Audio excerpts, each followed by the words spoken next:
What is going on, Notre Dame football fans? I'm Tyler Horka. That's Jack Sobel, and we're coming to you guys a little bit earlier than we normally do as a loyal poster Lotus or well, I think I've got something on in the background here. Yep. Look at that. I had our YouTube show on in the background, Jack, so I was hearing myself come through the audio. So Oh, that's the again, we're worst. not yeah, we're not in our loyal times our normal time slot, as Lotus already pointed out. But hey, if you're working or supposed to be working, maybe you're playing NCAA college football 25, whatever. We're here with you guys a little bit earlier than normal. And again, I'm in unfamiliar surroundings for the second week in a row, Jack. I am still here in Texas. And that's part of the reason why we're coming to you a little bit earlier. The beauty of what we do, Jack, is kind of you can do it from anywhere this time of year. I'm visiting family. So my brother and my 1-year-old nephew, which is the main reason why I'm here in Texas in my stepdad's entertainment room, which, by the way, yes, that is a Joe Montana jersey in the background. If you didn't see it last week, huge 49ers fan. That's something that my stepdad is. I'm not. I'm a huge Dallas Cowboys fan. You guys know that. But something that he has in common with you guys, loves Joe Montana. We're going to talk about Notre Dame football as usual, though. In an hour, I'm going to see my brother and my nephew for the last time before I go back to Indiana because, Jack, that's kind of when all of this gets real. We are 45 days away from the start of the Notre Dame football season.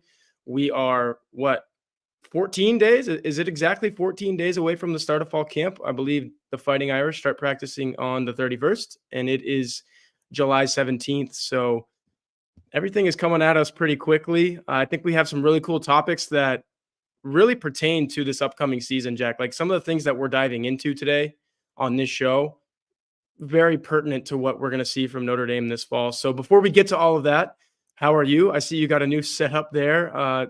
Changed apartments this summer. That is also something you do in the off season. So looking good, man. How are you? Yeah, I'm good.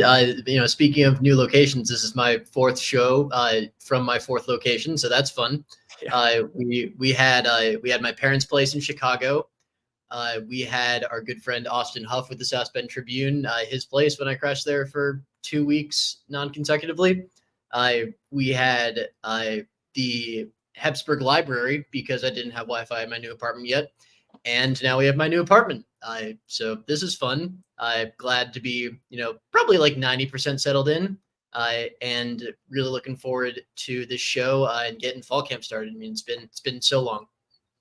Yeah, absolutely. And I think it's going to be a riveting fall camp. So I don't know if there's much news that we want to dive into, Jack, because I really didn't have much on the docket. But if you can think of something here in the next 15 seconds, we'll hit it. Otherwise, I think we should get into these four topics that we have because I think we could probably spend an hour on all of them. We're going to try to fit them in all four into an hour. But anything news wise that you've seen come up in the last week or so? Yeah, not that I can really think of. I mean, we had the Dodd Trophy thing. If you want to call that news, that we had that last week. This week we got NCAA, or not NCAA, strictly not NCAA, like explicitly not NCAA. They're not involved in any way. College football 25 is out. I did not get the pre-order version, so I will have to wait until actually next Monday or next Sunday to play because I'll be out of town starting Friday. But excited about that. Otherwise, no real news this week. It's been very quiet on the team front, on the recruiting front. Mike and Kyle will have that covered in a show on Friday. I think it's been pretty quiet on the team front as we kind of move towards fall camp. Yeah, absolutely. I could try to pull up. You mentioned Mike. I know he's been playing NCAA, or like you said, it's not NCAA. That's how crazy this is. The last time that we played a video game like this, it was NCAA. Now it's not, and I get that because Well, I mean, the NCAA is the main reason it went away because EA Sports exactly, wanted to keep going and pay the players. The NCAA said no, and exactly. that's why we didn't have the game for a decade. Well, we have the game now, and if you're watching on YouTube, like I said, Mike Singer's been all over this. There he is playing the game. I can say that I mentioned my brother and my nephew earlier. That's the main reason I'm in Texas. Really wanted to spend some quality time with them before I can't, because once fall camp starts, I probably won't see them till Christmas if I'm lucky, just based on the way that the Notre Dame football schedule goes. But I went over to his house on Monday night to watch the home run derby, and I actually got to play a game of NCAA before. There I go again. College football 25 beforehand. He fired it up. Texas versus Notre Dame, which is the only way it was going to be in our household. First game of college football 25. I believe he was just kind of manning the control, and I wasn't playing as Notre Dame, so I was kind of watching him play. And then he went over to make dinner. He handed me the controller. So yes, I was Texas playing against Notre Dame. And for everyone watching this show, I am sad to report that Texas won that ball game 21-17. Really good game though. Coolest play of the game too was actually Howard Cross almost taking what I think was like a 92-yard fumble return to the house. He shed a tight end and a wide receiver. A wide receiver eventually caught him and brought him down at the 1-yard line. But all that to say, very realistic game. I thought it was very cool. When I get back to Indiana next week, I am probably going to purchase it and play it if I get any spare time in between covering fall camp, stuff like that. But yeah, I mean, I thought it was a really cool game, and you're probably right to bring that up as the news of the week, because I don't know about you. It's definitely dominated like our discourse on the board and just kind of Twitter and all those different kinds of things. Yeah, absolutely. I looking forward to cracking open the Xbox once I finally set it up in my new apartment and getting going on that. But for now, I think we got to get right into the topics. Yeah. Well, Rick says party at Sobel, so college football 25 will be involved in such get-togethers. But yeah, let's get into the topics. This is one, if you guys watched and listened last week, that we were supposed to get into last week, but we still filled a show talking about the 4 things that we did. I'm kind of bummed that we didn't talk about it then. Very happy that we get to talk about it now, Jack, because this is like really good off-season fodder from our friend Toe Fuzz at the Loose Emoji message board, blueandgold.com. Who are we talking about too much this offseason? Who are we not talking about enough? I don't know if you want to take the you want to go one by one. You want to say both of your players now, or do you want to say who we're not talking about? And I'll say mine and then go to the next one. Both of yours kind of go hand in hand. So we can say both of mine and then we can discuss yours. So honestly, I've had 2 weeks to think of this, and I'm kind of coming up with someone that we're talking about too much on the spot. So I'll go with not enough first. I'm going to go Drake Bowen here. I would say because of the Viliamawasa hype, and that's not to say that that's unjustified. KVA is not my pick for who we're talking about too much, but like in a room full of athletic freaks at linebacker, I think Drake doesn't get enough credit for being one of the freakiest. I mean, the length that he brings is really appealing for teams as that Mike backer dropping back into coverage, kind of getting his hands in the passing lanes over the middle. He's been really good at that. He can rush off the edge. He's versatile. I think Drake Bowen is someone we haven't been talking about enough, because he had a great spring. I think he like I said, the young linebackers got a ton of buzz. He didn't really make the headlines, but in that scrimmage that we got to watch, I thought he was really, really good.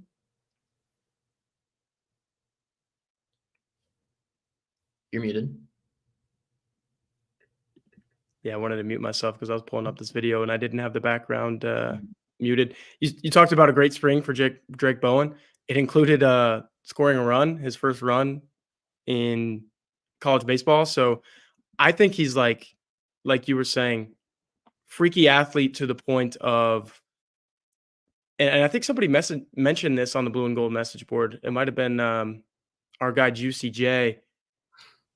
I said something to the effect of, if Drake Bowen can be JD Bertrand-like, then Notre Dame's going to be fine in the middle of the defense. Mm-hmm.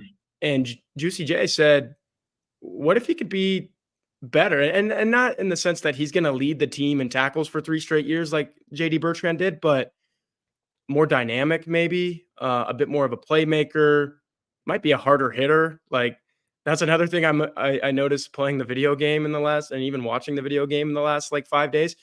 Drake Bowen's kind of all over the field, hitting guys, sideline to sideline type of stuff. Mm-hmm. As a middle linebacker, very impressive. So I like that. Who are we not talking enough about? Okay, we'll kind of snake draft this Mm-hmm. because I'll go with both of mine now because, like you said, Yeah. they do go hand in hand. I can't talk about my guy that we're not talking enough about before I mention who we're talking too much about. And this might get the chat riled up. This might get the listeners on podcast riled up, going back and listening to this. I think we're talking a little bit too much about Jeremiah Love. And this has nothing to negative to do about Jeremiah Love. It's not a knock on him. I'm not slighting him. I think he's going to have a great season. I think I even said that he's probably going to lead Notre Dame in yards from scrimmage because I just think that he's going to do enough in both the run game and the pass game to do that. But if we're talking about like pure running back, and I go back to a quote that Jeremiah Love himself said in the spring, Jadarian Price is like pure running back. And I think they might have eased him into some things last fall because of the Achilles injury, Jack, and they were never going to run him 75 to 100 times, and that's why Jeremiah Love probably finished second on the team. I think it was 71 carries behind Audric Estime's 210.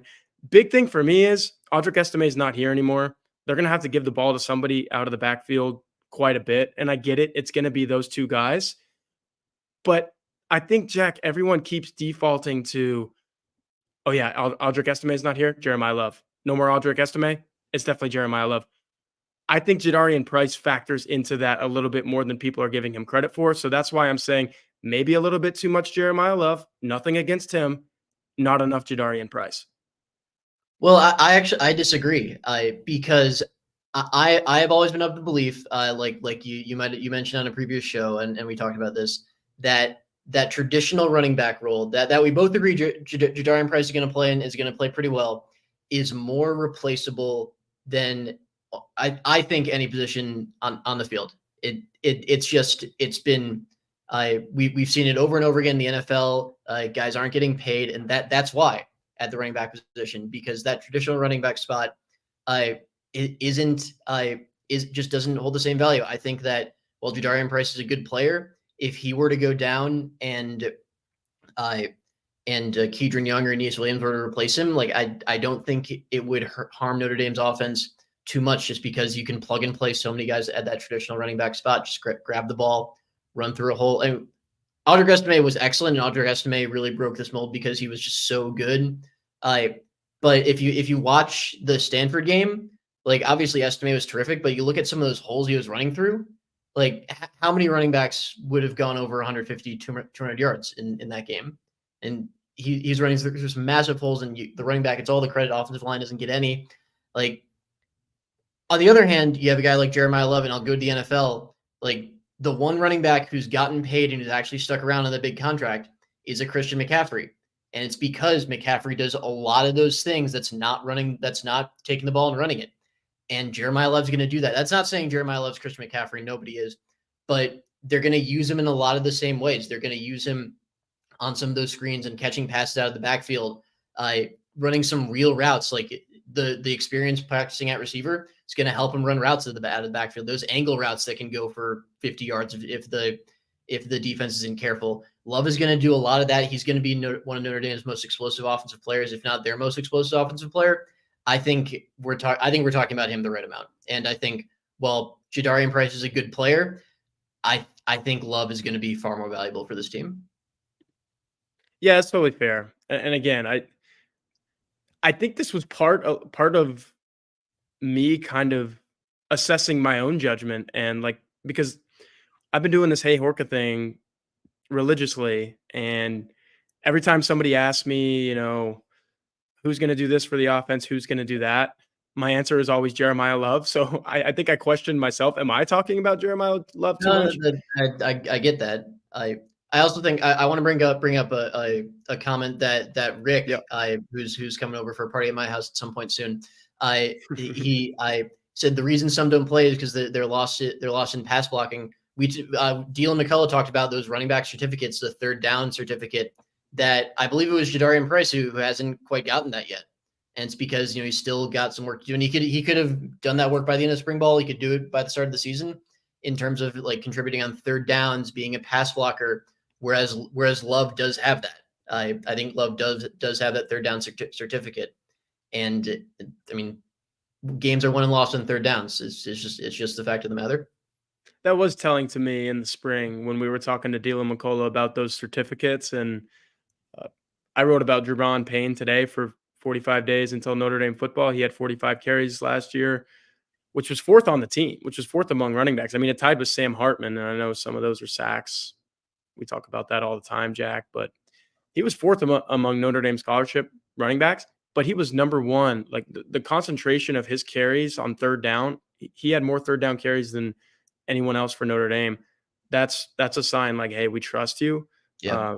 And that wasn't Jadarian Price when it very well could have been Jadarian Price if they trusted him. So, yeah, I mean, this is the first time that we've probably disagreed to a point of you just flat out saying you disagree. And look, there's probably a lot of people that disagree with me, and I will probably be proven wrong when the season comes around and Jeremiah Love runs for 1,000 yards and adds another 500 through the air. And we're talking about him as maybe team MVP. And I think that's an interesting thing too. Like, Jack, if we polled Notre Dame fans, how many of them would have said like Audric Estime team MVP? I think people, it's not that they're falling into a trap, but you talked about how good he was. I think there's a good chunk of this fan base that would say, yeah, he was the best player. And it's certainly a great deal of them. I think that again, like going off the traditional running back thing, where Notre Dame, and this isn't Audric Estime's fault because Audric Estime is a great player, where Notre Dame got into trouble a lot last year was relying too much on Audric Estime.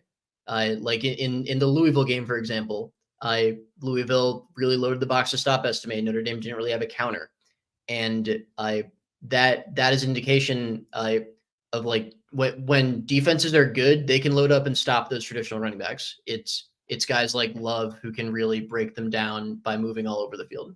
But to your point about Price, like he's really explosive. He's got a really good package of moves out of the backfield, and he's a great player. You're right that he could very well get the majority of the carries for Notre Dame this season. Yeah, I would not be shocked if he led the team in rushing yards, if Love did. I mean, it's going to be one of those two guys. I would be shocked if one of the freshmen that you mentioned came out of the woodwork or something. That just doesn't happen. Like, put it this way: Aeneas Williams, Keidron Young. If for whatever reason, some people are talking about Jadarian Price going to the NFL after this season. He could have a year that allows him to do that. I think Jeremiah Love sticking around would make it hard for one of those two guys to be like the point that I'm getting at is Kyron Williams, for example, like non-factor as a freshman. I think he had a drop pass against Louisville that really took him out of the lineup. And Brian Kelly and the guys said, look, you're not in our plans this year. The next 2 seasons, he's a 1,000-yard runner. Like those guys, those freshmen are capable of doing that. But with Love sticking around, like I get back to the point that I just made with Audric Estime. Like I think he has potential to be this team's most important offensive player outside of quarterbacks. Like Riley Leonard could have a sensational season for the next 2 seasons, which is pretty like that gives you a lot of optimism if you're a Notre Dame fan. Here, the point that you were getting at last, I think, was an awesome segue before I just rambled a little bit. So that Jeremiah Love can beat defenses when defenses are trying to beat you and are beating you. Like Jeremiah Love is a defense beater. What is Mike Denbrock going to do if Notre Dame does not have a defense beater to take the top off the top of the defense down the field? And we're talking about wide receivers here, obviously. That's been the talk at Notre Dame for as long as I've been covering this team. Jack, you've been here for a little over a year now. You know that it is a hot button issue. I'm going to give it to you first. What can Mike Denbrock do to kind of scheme around corners saying you're not going to beat us downfield, and that's going to make it harder for you to beat us elsewhere too? What can Denbrock do? I mean, it's so tough. I think the key to this is Jeremiah Love, like we were saying before, just moving him around, trying to create some different looks. I think the biggest way around this is deception. Like the problem with not having got to take the top off the defense is that you don't have is that it's you're much easier to beat because defenses can load up underneath, load up the box. Really make it difficult for the short game to work. So varying up looks is one of them, and Love is a key to that, I think. The other thing you can do is really work the RPO game. I think that's what Duke did a lot with Leonard. Some of those short passes. And again, not having a deep threat makes this more difficult because defenses can stop some of those slant routes or those flat routes that you use for that. But there are ways to kind of move people around and get the RPO game going. I think that you could do. But again, I mean, the broader point is that Notre Dame really needs a wide receiver to take a top off the defense. That was their biggest need over the offseason and probably the biggest problem with their offense last year. I think they might have that guy in Chris Mitchell. I'm kind of on that train. I know maybe we'll get to this at some point, probably when it's all said and done, but my rankings in the BGI top 25 might not suggest that it's Chris Mitchell. Some were higher on him than me. That's all I'll say on that front. But it's a little bit of like, hey, you got to show me that you can do this at Notre Dame. But what I saw at Florida International and even in the spring, Jack, was like, okay, this guy might be able to do this downfield thing, which Notre Dame has been missing a lot of. I like the RPO angle that you took. I think you have the quarterback that can do it. Probably haven't had that since maybe Ian Book, and Riley Leonard can do it a little bit better than Ian Book, given his size and arm talent and whatnot. So the RPO game is definitely there. I think just quick passes in general, man, like Notre Dame fans are always asking me, like, hey, are we going to run some slants at any point? Like, can we get the ball to anybody over the middle of the field and make a defense scared that you're going to throw the ball 7 yards, like 7 air yards, maybe 10. I don't know. Whatever a slant is. It's probably more like 10, 12. It's not a lot. But and in terms of how far is the wide receiver from the line of scrimmage, I mean, it's usually like 4 to 7 if you're running a true slant. I think Notre Dame has the guys to do that. And Jordan Faison, Jaden Greathouse, and they can do it different ways. Jack, I was putting together a story for us at blueandgold.com, kind of looking at, not to go back to this video game over and over again, but it was kind of interesting to me that I think there's some categories here. Agility, acceleration, and change of direction are 3 of the categories that EA Sports use to kind of determine how good these guys are. There was one Notre Dame player, wide receiver, who had 90 plus in all 3 of those categories. It was Jordan Faison. And I think he was like 92 plus in all of those. Mm-hmm. So from start to finish this year, Jack, I think you're going to have a guy finally, because if you ask me, every single good college football team has that guy that you just say, all right, he's just going to make a little shifty move. Lacrosse, right, Jack? I know you were all over that national championship run. What did Jordan Faison score? Like 25 goals, 30 goals almost? That's because closer to 20 than 30, but yeah, in that range. He hit 20, right? Yeah, he hit 20. I don't think he hit 25. I could be wrong about 20 that. To 25. 20 to 25, somewhere in there.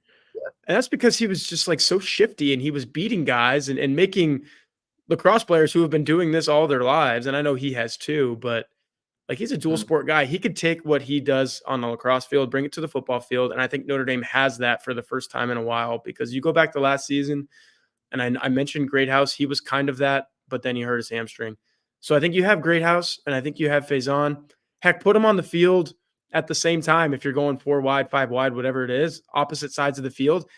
Jack, I just think that the Notre Dame vertical offense gets a lot better if Notre Dame is able to early on show like, hey, we're going to throw this ball short. He's going to take a 5-yard pass for 15 or 25 or maybe even to the house. Like I think the quick game is going to open up the deep threat.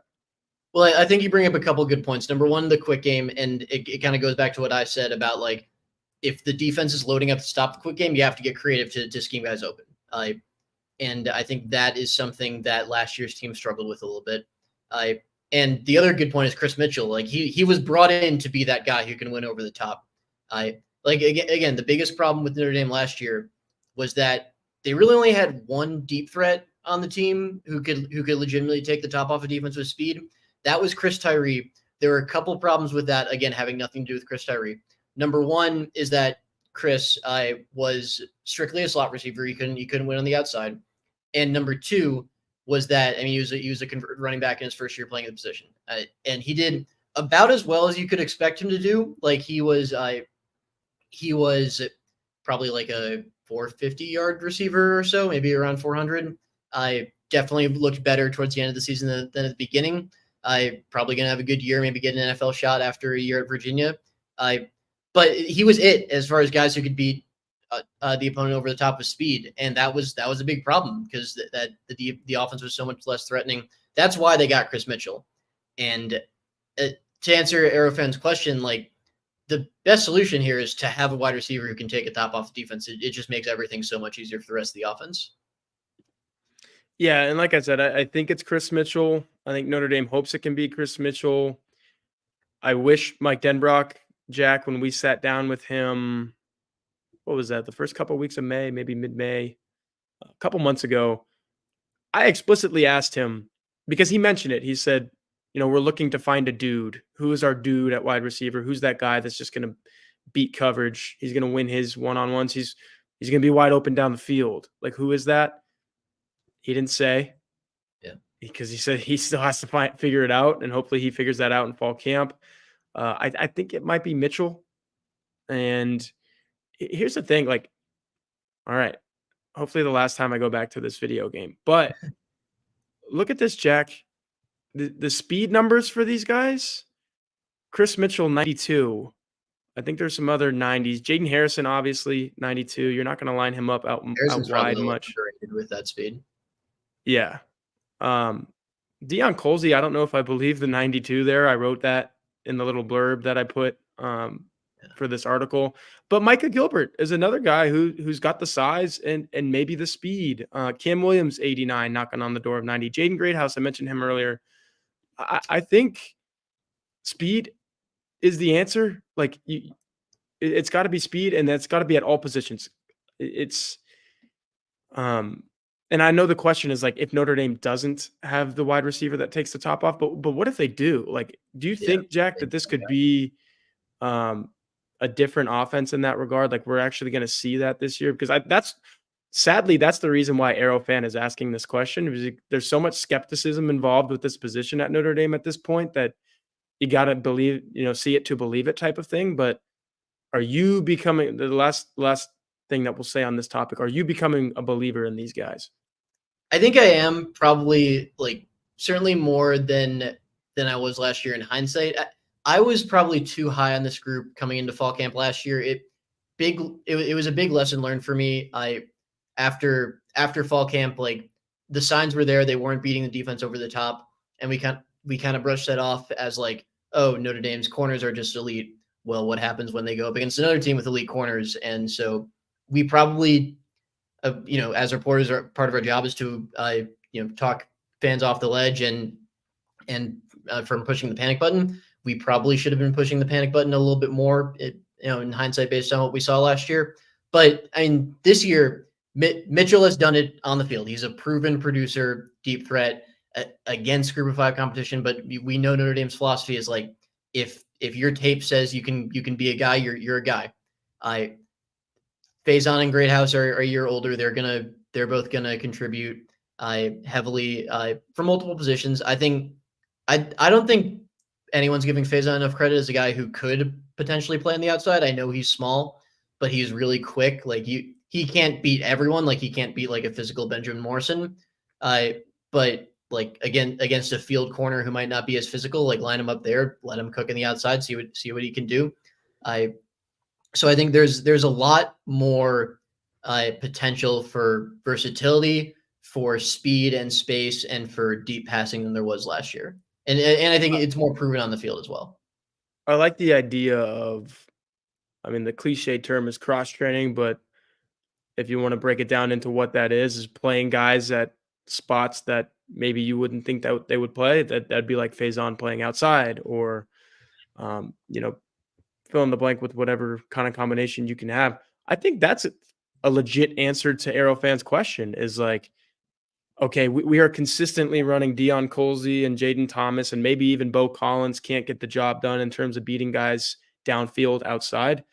let's run someone who's a little bit quicker out there, like a Faison or Great House if he's fully healthy, that type of thing. So I think that's an interesting little last point to end on there. I really like that because for me, my perspective, too many times, Jack, in the last couple years that I've watched Notre Dame football, and I'll go back to like even 2 years ago. I think it was just so much Braden Lenzy, Jaden Thomas, and I forget the third guy in that pecking order a couple seasons ago. Wouldn't have been Chris Tyree because he was still playing running Lorenzo back, but Styles. I think it was Lorenzo Styles, Jack, and it was those guys over and over in the same spot, and I was just like, "This is not working." And it kind of goes to Mark with Glass's point here. Like Notre Dame's had fast guys, but they're only fast in space. You need to get them in space, and what Notre Dame was doing with those three guys clearly was not opening up the field. So I think that's what gives you a little bit of ability to sleep at night if you're a Notre Dame fan, is that Mike Denbrock is going to find a way with what he has to create space. And, that's homage to the late, great Mike Leach, who was just really the innovator in saying, hey, we're going to attack space. We're going to attack green grass on the field. I know Mike Denbrock's offense is not exactly that, but hey, if you're in college football in the years after Mike Leach, you at least have a little bit of that element in what you're trying to teach and what you're trying to do. So yeah, mix it up a little bit. Play these guys all over. I think that creates confusion, that creates space, and obviously that's a good thing for the offense. So I don't know if you have anything else on that. No, I think that's about it. You nailed it with the Denbrock point, and I think we have seen Marcus Freeman on the recruiting trail and the transfer portal. Like he came out and said it on signing day, I believe, when talking about like Cam Williams and Chris Mitchell. Like the thing that drew Notre Dame to those guys is speed. There's a concerted effort to get faster throughout the roster, especially at those skill positions. I think Denbrock is really the guy to use them in the right way. All right, we will find out as soon as August 31st what these guys can do. And that leads me into the next question from Steeplechaser 2, loose emoji message board, blueandgold.com. Which 2024 Notre Dame game would you pay the big bucks for, Jack? My answer is easy. I would shell out everything to be in College Station, Texas on August 31st. College game. You can make a weekend out of this, Jack. Like I told everyone at the beginning of this video, I'm still in Texas. I had some great Texas barbecue with my friends from Mississippi, actually, who are in town for SEC Media Days. That was kind of a cool, hey, I'm still in Texas. You guys want to go out and get dinner type of thing? They said yes. We went to Terry Black's barbecue in Dallas. It's awesome. I obviously don't know all the spots in College Station, but I'm sure they have some good barbecue. And Jack, we're flying into Houston. I think that's, if you don't live in Texas and you're a Notre Dame fan, if you're going to that game, you're probably going through Houston. I know Houston has some great barbecue spots. My point is, make a weekend out of this thing, man. Hit some Lone Star State type of stuff. Kyle Field is Kyle Field. It's going to be at its best. I don't really care for that football program all too much. I think everybody knows that. But it's going to be at its absolute best that weekend, and that's what college football is about. That's why we're talking about college football at 5:07 local here on a random Wednesday in July. Like, Jack, I don't really see any other game on the schedule that really rivals this one in terms of, hey, I'm going to shell out probably. I mean, we're talking over $1,000 weekend type of thing with plane ticket and a game ticket, and you're traveling and whatnot. Maybe even two if you're taking more people. But I would do it, man. This is what it's all about. What about you? Yeah, A&M is the easy answer, and we should probably make this more interesting and stretch it out a little bit by discussing some maybe our honorable mention after this. But like you said it best. It's really what college football is all about. I mean, it's going to be 100,000 people at that stadium. It's probably at least after the first quarter, so it's probably going to feel great out there. Nighttime. Once it gets a little cooler in Texas. Great. Now I'm hungry with all the brisket talk. No, I mean, it's going to be, it's arguably the game of the week. I mean, you got Clemson, Georgia in the early afternoon. There are a couple more, but that was the big one that stood out as like that was the only one that could really rival Notre Dame A&M. You got a couple of good teams. We're going to learn a lot about both. And, we can talk about all we want. We're going to learn a lot about this team once we see them on the field. Mark with glasses says those A&M fans are too weird for me. You know I would agree with you, Mark, but you could tolerate them for 3 to 4 hours. Find some Notre Dame fans to tailgate with. Maybe block it off. Don't let any maroon inside your inner circle before or after the game. But, dude, I always said as a kid, Jack, growing up, a Texas fan, that I would never, ever go to Kyle Field. Why would I do that when I can just see Texas play A&M in the friendly confines of Austin, Texas? But, dude, 13 years without that game, a dozen years without that game, it coming back and everyone talking about it. I mentioned SEC Media Days a second ago.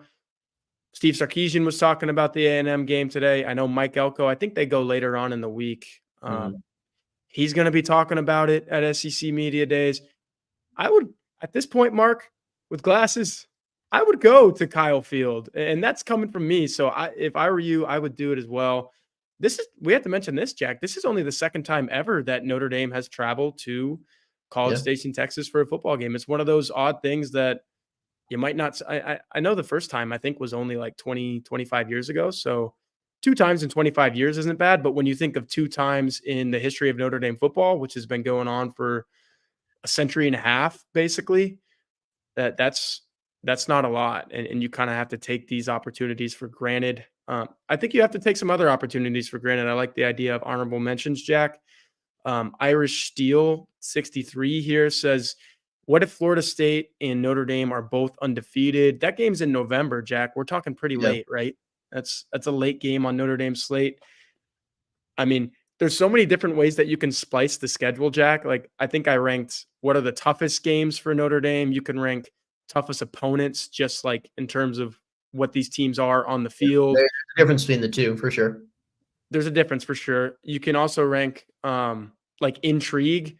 I think A&M and Florida State are 1-2 on that list, whatever way you want to look at them on all of those lists. So yeah, if Notre Dame is undefeated and we're talking about, hey, they're making a run for that number 5 seed in the college football playoff, and maybe Notre Dame goes undefeated in the regular season for the first time. I know they did it in 2020 in the COVID year, but that was the first time since 2012, right? Where they went undefeated in a regular season.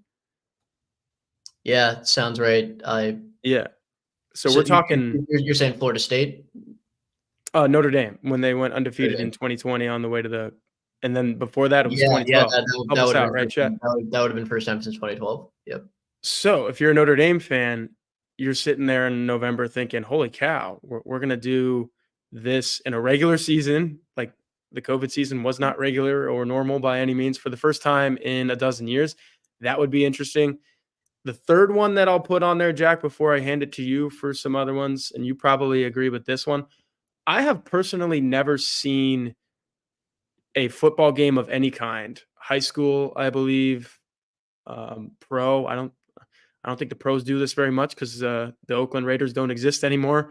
I've never seen a football game in a baseball ballpark, Jack. And to see Notre Dame, and I know Notre Dame has done this a couple of times, so you guys are probably not like me and you have seen it, but I would pay some big bucks to go to Yankee Stadium and be one of 48,000 people packed into a baseball park to watch a Notre Dame football game. I think that would be pretty cool. No, regardless of opponent too. I don't care if they're playing Army. I just want to go see Notre Dame play at a baseball field. That's kind of cool. No, I'm very curious to see what Notre Dame does with what they do with the field at Yankee Stadium. I'm also very curious to see what Notre Dame does with their uniforms, because the last time they were at Yankee Stadium, they big swing and a miss, so to speak. I see what you did there, Jack. Yeah, I see what you did there. Not one of my better ones. The uniforms I'm interested to see. Obviously Notre Dame against service academies, long tradition there. Other games on the schedule that I'm really looking forward to. USC at the end of the season. I think USC is going to be better than a lot of our posters and commenters probably think they are. And I think that game could decide a lot in terms of what if USC is on the college football playoff bubble? Notre Dame could very well be on the college football playoff bubble, depending on how the rest of the season goes. Obviously there's the rivalry. 9 out of the last 10 games in that rivalry have gone to the home team. I don't know if everyone really fully realizes that when people think, oh, USC finished 7-5 last year, it's gonna be a walk in the park. They're better than they were last year, despite losing Caleb Williams, I think. And the road team really struggles in that series. It's gonna be a hotly contested game. I think no matter what the records are, like you always say this about the Texas and Oklahoma rivalry, sometimes upsets happen in rivalry games regardless of what the records are. And that's going to be a good one that, depending on how good USC is, it could be a death blow to the Lincoln Riley tenure, or it could be USC's trying to get in the playoff. It's going to be a good one. Here's the thing about that game, though, Jack. It could be, I don't know, 10-1 Notre Dame versus, I don't know, 9-2 USC at best case. I don't see them being 10-1 as well. Yeah. 8-3, like good USC team, like you said. It has potential to be a good USC team. And tickets for that thing still might be like $20 because I don't know what it is about Southern California, but you just cannot get people to go to an SEC to a USC football game. I don't know what it is, man. Like 2 years ago is the only time that I've ever seen USC play in that place, and the first time that I had ever been there was a Cowboys preseason game, so there was nobody at that thing. But the USC game, for my money, Caleb Williams' Heisman moment was that game, and you could pick like 3 different instances from that game, and it wasn't very filled, man. Like I think you could have got in there on game day for whatever price. I'm just saying that to be devil's advocate for the purpose of this question. Like, what would you pay big bucks for? I'm not sure you would have to pay big bucks for that, which leads me to ask you, like, I need to be more cognizant of this and kind of take a peek when these things come up. But do you think it's going to cost big money and the chat could help us out here if you've been to games like this? Does it cost big money to like go to MetLife to watch Notre Dame play Navy, or Mercedes-Benz to watch Notre Dame play Georgia Tech? I'm curious, like what those, and I know I could probably look at this right now. You could probably see it right now, but I've always been curious, like, is that a big money, big game ticket? Yeah, I don't know. Like in terms of, I don't know if stadium quality has anything to do with it, but Mercedes-Benz is notoriously awesome and MetLife is notoriously terrible. So that could have something to do with it. I know I'm personally, I'm going to the Navy game and I'm not going to the Georgia Tech game. Just because of where my schedule and your schedule kind of worked out. But I would rather be in Atlanta for that. I think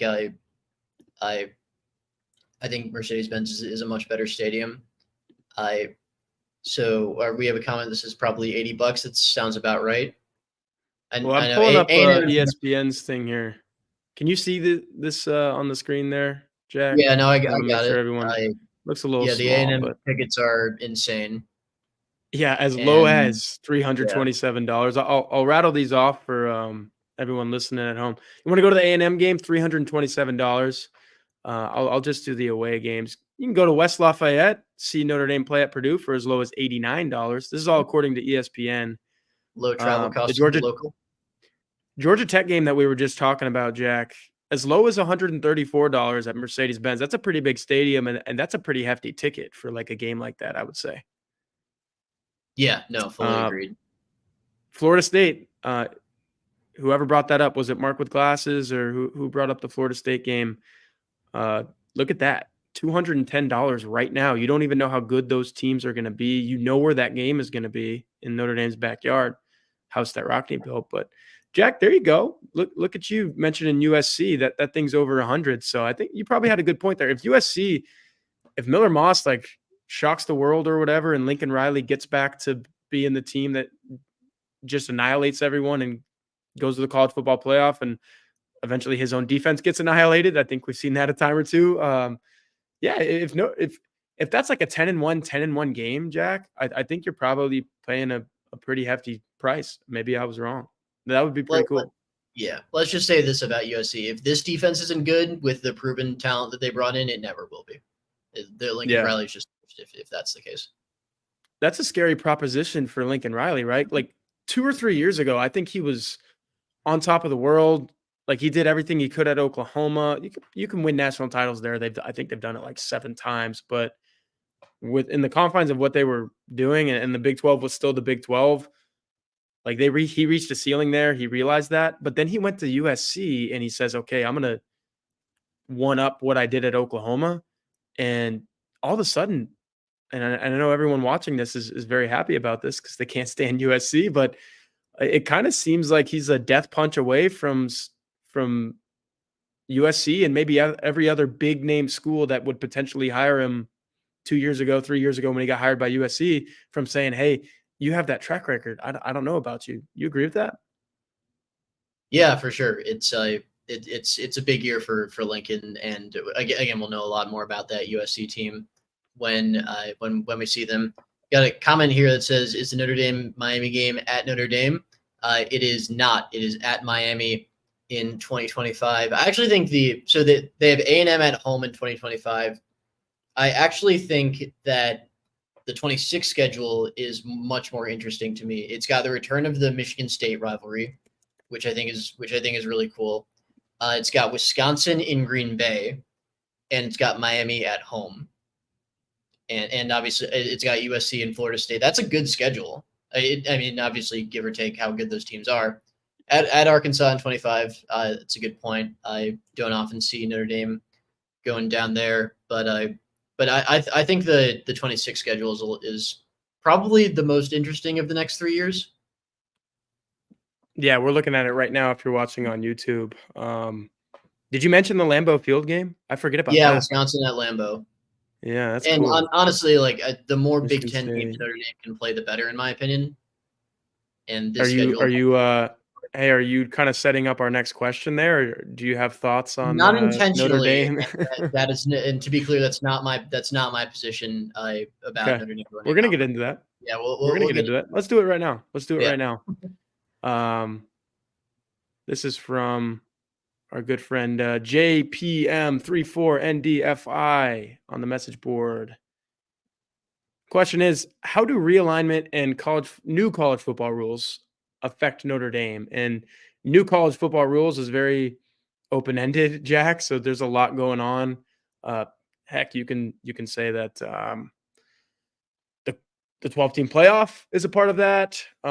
Possible revenue sharing coming down the line in a couple years, Jack. Those are new rules. Those are the two that I think of off the top of my head. I don't know what you If you think want to of know when you. if you want to know how the transfer portal affects Notre Dame, can shamelessly plug the feature story there. Yeah, excellent feature story. I thought I got really good message board fodder as well. A lot of people read my facilities feature too. That has nothing to do with football rules, but it's new and it's Notre Dame. So I think everybody was all over that. Definitely go read Jack's transfer portal story. Did an excellent job on that. Yeah, all of these things in this era of college football, Jack. I will say my piece really quickly and then hand it over to you. Yeah. It's been like one thing after the other in the last, I would say, 2 years. Really, when Texas and Oklahoma said, "Hey, we're going to the USC," and that didn't have much to do with the transfer portal but it was like a transfer portal or the playoff, whatever. But it was still a seminal moment, and I feel like that's kind of where you timestamp, hey, college football is changing. You can go back to NIL too, for sure, which was exactly 3 years ago, I believe. So let's call it 3 years. Every single year around this time, I've had to ask myself, like, hey, where does Notre Dame stand with all of this? Is it good for Notre Dame? Is it bad? Is Notre Dame in a better place? Is it in a worse place? And today, when I was asked this question on the message board in my Hey Horka thread, I just thought to myself, I think Notre Dame is fine. Like, I can definitively say the NBC money, the Under Armour money, the college football playoff, Jack Swarbrick basically designed this thing, man. Him and some other smart minds around the college football scene. And you'll hear him say to your face in a confidential conversation or otherwise, a public one, he will say, "We love this playoff for Notre Dame because we're going to have, if we're at our best, we're going to have a home playoff game." And then I've heard Andy Staples, our friend at On3, been listening to his podcast lately. You guys should check it out. Time and time again, he's been saying that 5th seed, Jack, might be like obviously you want one of the top 4. Notre Dame can't have that.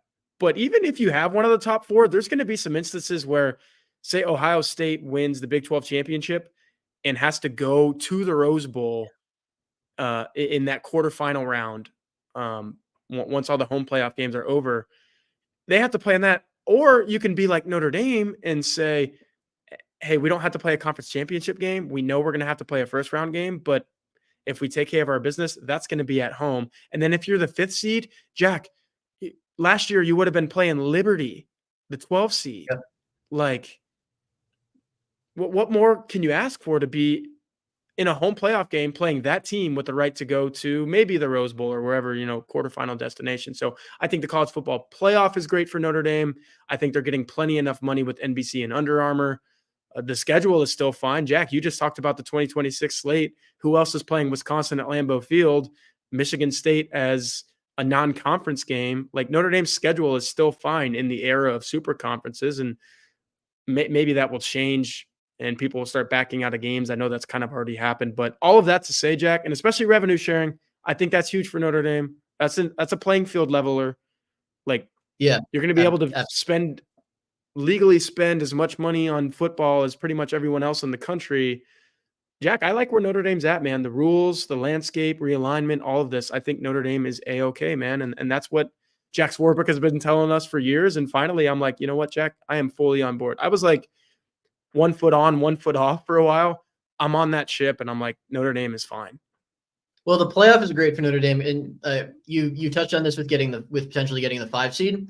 Would you rather play in a neutral site quarterfinal game the 4th best team in the SEC or the best team in the Big 12? It's really almost certainly the best team in the Big 12 most years. Because that's going to be the 4-5 matchup. Exactly. Yeah. That's not to say the Big 12 is a bad conference. Like, it's going to be a really fun conference this year with like Kansas State, unnamed second school from that state.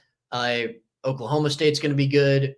I mean, there are a few other schools in the mix. It's going to be fun, but it's not nearly as strong at the top as the SEC, losing Texas and Oklahoma. So if you get the 5 seed, you go 12-0. If you're Notre Dame, you get them in the quarterfinal, and you get the group of 5 team in the first round. You're a lot worse situations to be in. You don't have to play in a conference championship game. And I mean, the hubbub once this first was announced from people who didn't know what they were talking about was like, oh, Notre Dame has to play one more game than everyone else. No, they don't. They don't have to play. They get a guaranteed bye. Who does have to play one more game than everyone else is if you go to your conference championship and lose.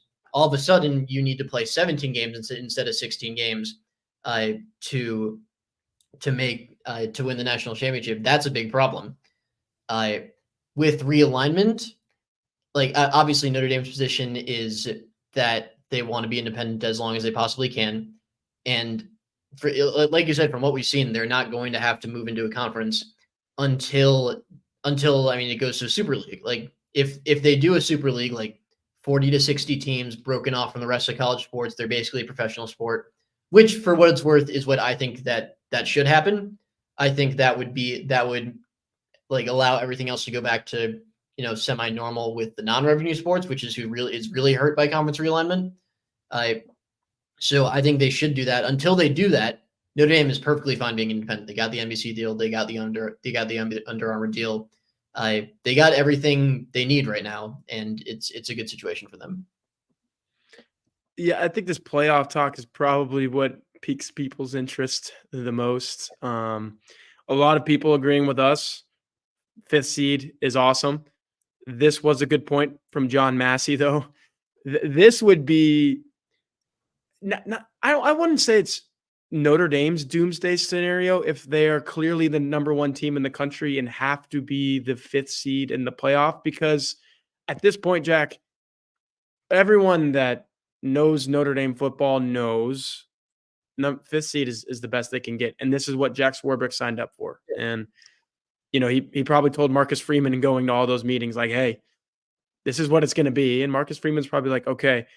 But Jack, from a national perspective, if Notre Dame was just trouncing Texas A&M, Florida State, just easing through a 12-0 slate, and you get people in Texas and California and Florida and the Northeast seeing that, and then them having to wrap their mind around Notre Dame only being the 5th seed in the college football playoff, I think that's going to be talk show fodder Well, gold. it's only awkward if you let it. Like, plenty of Yeah. people who don't know what they're talking about have already said, like, oh, Notre Dame can't get higher than the 5th seed. They can't get a bye. But all you have to do as a Notre Dame fan and us as Notre Dame reporters is say, well, A, Notre Dame practically built this model.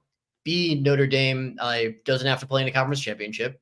And C, Notre Dame loves the idea of hosting a playoff game.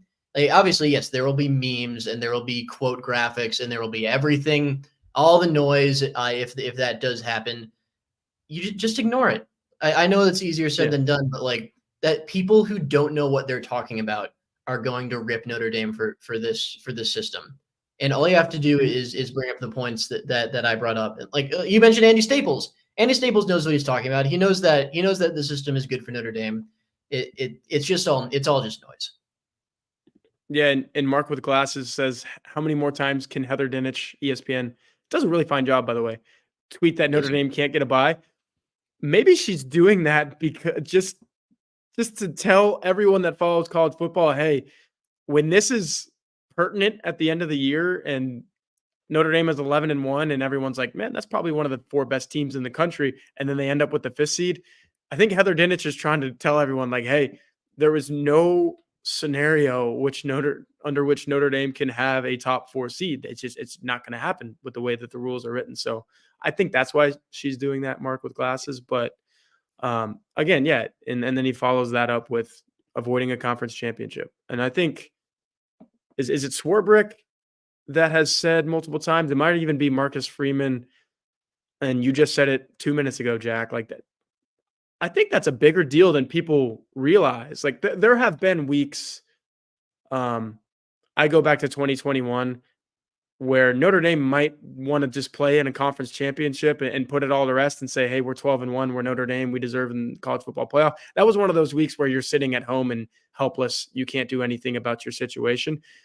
You're not going to have that with the 12-team playoff, Jack. You are going to be like, hey, we did what we can do. I think we're a playoff team. Now let's just see if we're 5, 6, 7, 8 or 9. That's going to be a contentious thing if Notre Dame is on that bubble. But I mean, at the end of the day, just win your games. For Notre Dame, that's usually going to be 10. I know this schedule. You wrote an excellent piece. Everybody go to blueandgold.com and read Jack's story. He throws in so many examples of teams that go 10-2 that might miss a 12-team college football playoff. I thought that was an excellent article. Read that. But at the end of the day, Jack, it's go 10-2, go 11-1, go 12-0, and sit happily on that conference championship weekend. Yeah, absolutely. And John Massey's follow-up comment, like the national IQ level will be tested. The national IQ level has been tested plenty of times. It always fails. The national IQ level is so goddamn low. Like if it gets to you when like Chris Russo and Stephen A. Smith are screaming on TV about how Notre Dame can't get a bye, like it's all just noise. You know what you're talking about. They don't, and you can be happy like with that knowledge. I also love Irish Steel 63's comment. Home playoff equals money. Use said money to buy receivers. Mm-hmm. Mm-hmm. Yeah, no, that's a good one. But it does, man. Jack Swarbrick had that in mind when he was concocting this thing. He's like, "You're telling me we can play another game at Notre Dame Stadium in December?" And by the way, keyword in December. There's going to be a lot of teams that don't want to play that game. Notre Dame's going to be completely fine with it. Oh, have you already seen the conspiracies that they'll intentionally set up SEC teams so that they don't have to play Notre Dame? Yeah. Already started. Boston Irish on our board would be all over that. If you know, you know. Yes, you would. All right, man. Well, I think I've said everything that I need to say on this topic. That was a really good conversation. I think the chat kind of displays that because it started popping with that last one. So I don't know if we saved the best for last. I like to think of it as like a sandwich or a hamburger and with the best bun that you've ever had, because we stacked that thing and the buns were tasty and everything in the middle. Bottom line, Jack, we filled this thing up, and I think we talked about some really good stuff today. Yep. I think we did as well. It's a really good show. All right. We will be back with you guys for another edition of Hey Horka next week. You probably won't see this Joe Montana jersey behind me. I will be back in Indiana because I said at the beginning, Jack, at that point, when we talk next, we're going to have about a week before we see this Notre Dame football team on a football field 1 month before the trip to College Station, Texas. I can't wait. I can't wait either. It's going to be great. All right. We will talk to you guys more about some of that Notre Dame stuff that will be prevalent for the Texas A&M game and then all the way through the rest of the season next week and every week through fall camp and into the season. So for Jack Sobel, I'm Tyler Horka. This was Hey Horka for Blue and Gold Illustrated.